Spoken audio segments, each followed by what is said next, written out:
TV critic from the St. Louis Post-Dispatch. Good morning, Gail Pennington. Actually, let me hit the button here. Good morning, Gail Pennington. Here I am. There you are. Good morning. Good morning, this morning. Spoiler alert, since it's now an official word in Webster's Webster's dictionary. So let's talk a little Mad Men. I think it was one of the best episodes ever in the history of the show. Really? Wow. Yes. I thought Bob from Account Temps, who flew in from Detroit, that is such an interesting twist on that whole character. People had suspected that about him, that Right. he was gay. Well, they alluded to it a while ago with Pete Campbell's mother and his friend, right? And all of that. So, I mean, it was sort of a dirty – it was almost like it was people who were in the know knew, very assuming to the way it was back in the late 60s, if you were gay, people who knew, people who didn't know, if that makes any sense. But Don and Peggy got back together. Well, now, hold on a second. Was that scene? Hold on a second. Yes. That scene at the end, I mean, they got back together as friends. Of course, they're only going to be friends. There's not going to be anything between them other than friendship. Well, you never know. They could take this in any sorts of different ways. Yeah, but they're two, like, not father-daughter, but it's too more much mentor. It's more mentor-mentee kind of. Yeah. Yeah. I thought that was good. It was good. I agree with you. I don't know, best ever. I thought it felt a tiny bit like a series finale. Really? If it had ended with that scene in Burger Chef, wouldn't that have been very Sopranos-like? I liked the Burger Chef. You're right. That ending was really good. It was just really nice. Even a guy in a members-only jacket. It was very much like the Sopranos. If somebody had been outside trying to parallel park, it would have been exactly like it. Pete Campbell's girlfriend is drop-dead gorgeous. Oh, she's your type, huh? And I thought she was Brittany Snow or the Brittany from, but it's not. It's a different girl who looks exactly like her. She's going to be trouble, I bet. From Pitch Perfect. I'm not sure she's still Pete's girlfriend. Yeah, that was a little. See, I don't know. It was a little troublemaker. All right. So, but next week's it for four more years, right? Next week is the season finale, and then we have to wait till next spring to get the final 7. Yeah, January of 2020. Now, Gail, have they already shot the final episodes? Well, when I was hanging out with John Hamm last weekend, Name dropper. he told me that they had 2 more to shoot and that they weren't finished writing them, which is why he was on a break.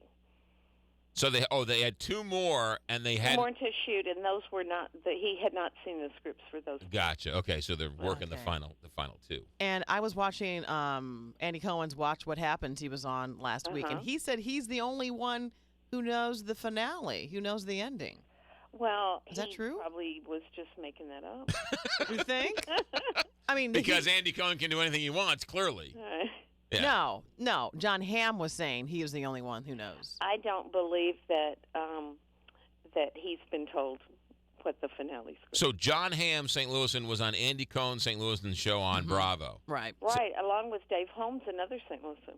Yeah. Gotcha. And John Hamm was saying he's the only one in the world who knows what's going on. Well, the only actor, yeah. I want it to end in like 1985, where John Hamm is a grandpa, and he's just the society has sort of passed him by, and he is my grandfather. So you wanted to end the way 6 Feet Under ended, and everybody's in their 90s sitting on a porch, which was the best ending. It was a very good series finale. Yes, really? Finale ever. I thought Sex and the City had the best ending ever. No, 6 Feet Under was. Yeah. Don't you agree, Gail? Yes, I do. I think it was phenomenal. A very good finale. Anything else this week we should talk about? Well, you know what starts tonight, don't you? The Bachelorette. The Bachelorette. We had Andy Dorfman on earlier today. Did you? Yes. Are you a fan of hers? I told her straight up. I said I boycotted the Juan Pablo season, so I don't know who you are. So was she crushed? No, she actually understood. She's like, I get it, and then I paid her a compliment. I'm like, they're finally getting back to their classy roots. So she's now friends. She's now okay. But right, she was the one classy girl from last season. Well, there were actually several girls who couldn't stand him. Oh, okay. So I think that makes them classy too. All right, so that starts tonight. What else going on?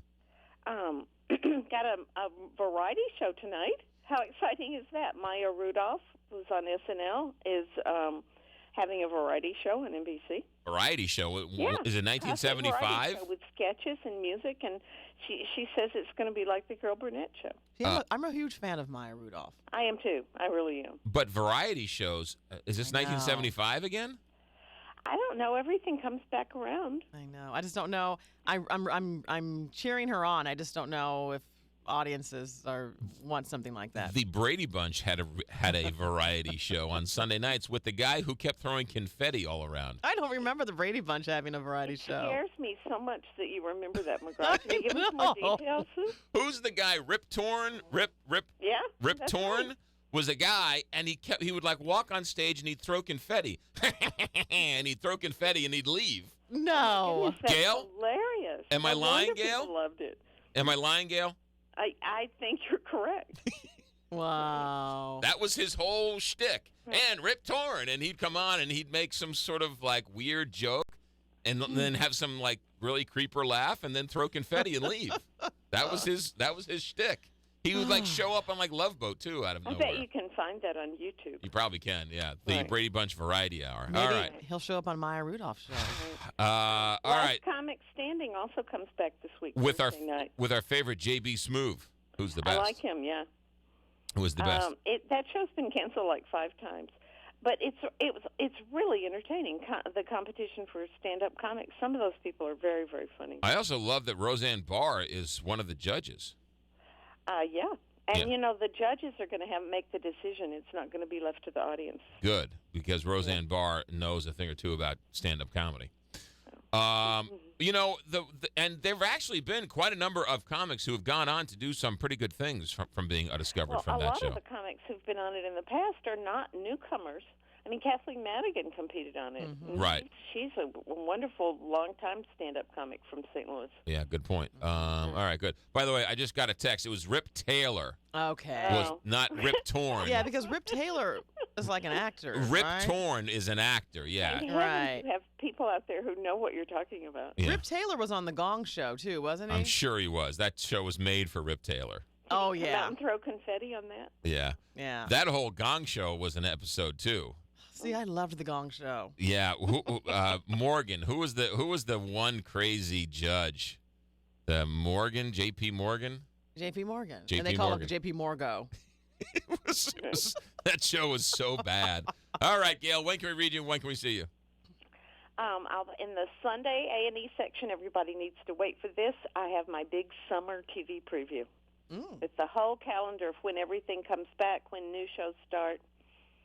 I was looking through a box yesterday as I was cleaning up, and I found an article you wrote about me being on with Tommy Mack on Rough Cut on PBS. Why don't you have that laminated? Well, it's actually on the wall. By your workbench. Duly noted. It will be there. All right, good. Gail, have a good week. Thanks. You too. All right, guys. 828, Big 550, KTRS.